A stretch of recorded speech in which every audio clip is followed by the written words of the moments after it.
राम कृष्ण हरी. आजचा सेवेचा अभंग आहे. आसुरी स्वभाव निर्दय अंतर, मानसी निष्ठुर अतिवार. याती कुळ येथे असे अप्रमाण, गुणाचे कारण असे अंगी.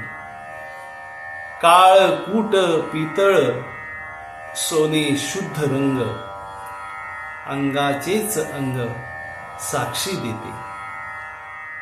तुका म्हणे बरी जाती सवे भेटी, नवनीत पोटी साठवी.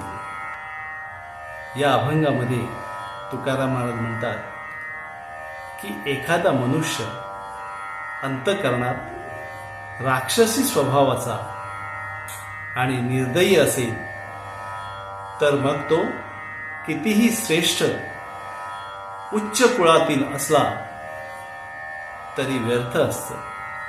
कारण कुळापेक्षा गुणांना जास्त महत्त्व आहे. पितळ आणि सोने हे पिवळ्या रंगाचे असले तरी पितळ ह्या धातूला डाग पडतात, परंतु सोन्याला तसे डाग पडत नाही. सोने या धातूच्या अंगाचे गुणच येथे साक्षी ठरतात. तुकाराम महाराज म्हणतात, ज्याने भक्तीचे नवनीत पोटात म्हणजे अंतःकरणात साठविले आहे तो श्रेष्ठ उच्च जाती कुळातील मानावा आणि त्याची भेट घ्यावी. राम कृष्ण हरी.